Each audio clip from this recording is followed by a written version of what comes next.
also taking the benefit out of it. And that is the free drugs and diagnostic facilities. We are providing, we are giving financial support through National Health Mission to district hospitals, to community health centers, CHCs, to primary health center, PHCs, and sub-centers. And a particular number of medicines and diagnostic facility for each facility. For example, got a number of medicines which are given free. For primary health center, there is a different number where we give those drugs free. For district hospital, for community health center, it is another. The number is more, and the investigation is also, the number is more, and the same way for the district hospital. So free drugs and diagnostic facility that is being provided under NHM. We have got one more program which is called as the Pradhan Mantri Jan Aushadhi Yojana. In this program, we are giving generic medicines, and it is sold 50% to 80% cheaper than the market rate. They are generic medicines. And we have got 18,000 Jan Aushadhi outlets, Kendras are there, and through which we are trying to see to it that the patients get benefit out of it. Then for secondary and tertiary healthcare, we have also the program called as PMJ, Pradhan Mantri Jan Arogya Yojana.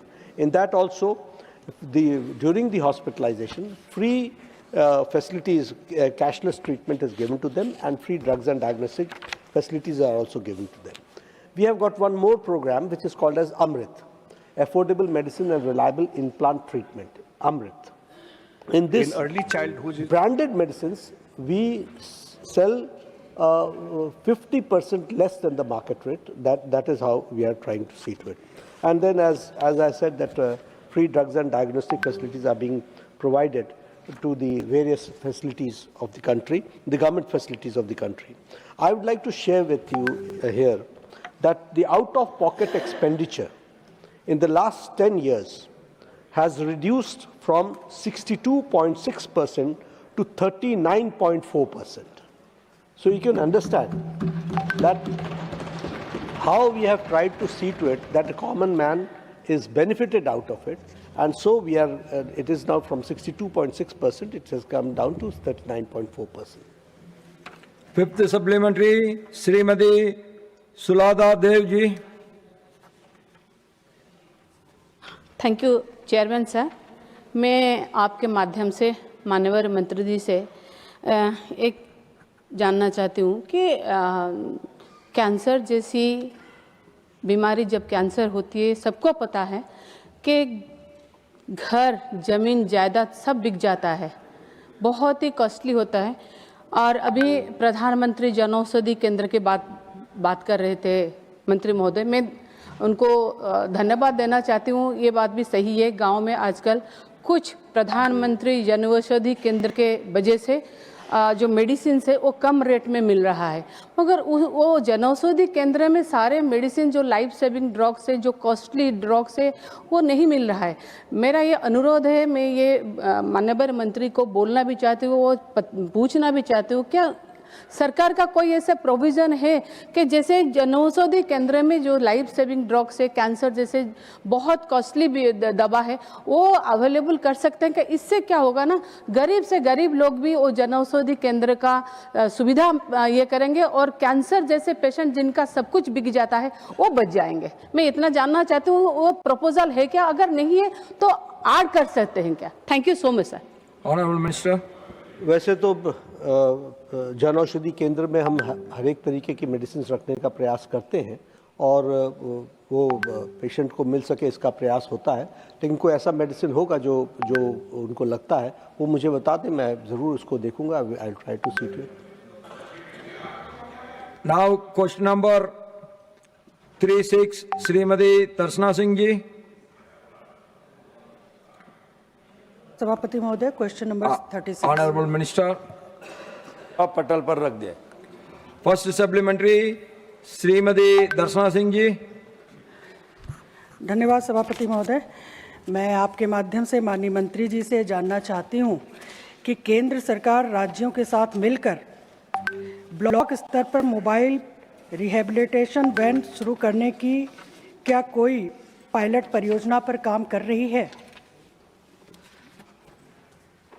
Honorable Minister.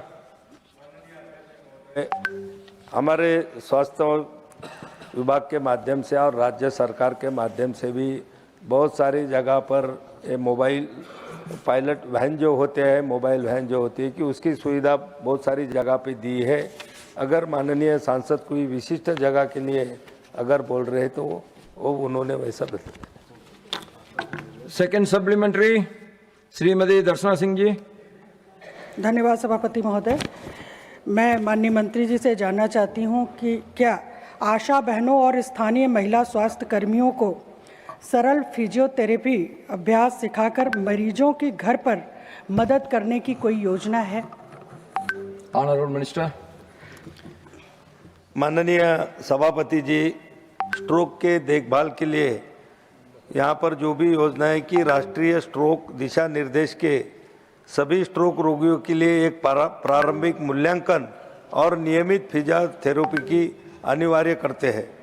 विकलांगता को कम करने के और recovery के में सुधार लाने के लिए अस्पताल में भर्ती होने के 48 घंटों के भीतर फिजियोथेरेपी भी शुरू की जाती है।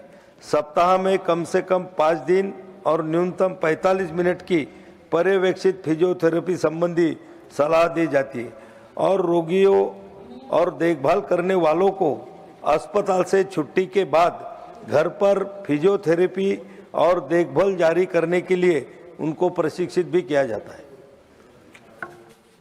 थर्ड सप्लीमेंट्री डॉक्टर कविता पाटीदार। सभापति महोदय, सर्वप्रथम मैं स्वास्थ्य के क्षेत्र में हो रहे सराहनीय कार्यों के लिए सरकार को बधाई देती हूं और साथ ही जानना चाहती हूं कि क्या सरकार यह सुनिश्चित कर रही है कि इलाज के बाद भी स्ट्रोक मरीजों की नियमित जांच और व्यायाम उनके नजदीकी मिलती रहे? क्या पुनर्वास सेवाएं दी जा रही है क्या? Honorable Minister. अध्यक्ष महोदय, मैंने पहले जवाब में ही बता दिया कि जब भी रोगियों को हॉस्पिटल से छुट्टी होती है तो उनके घर वाले या उनके साथ में जो होते हैं कि छुट्टी के बाद में भी Now घर the पर House stands adjourned to meet at 2 p.m.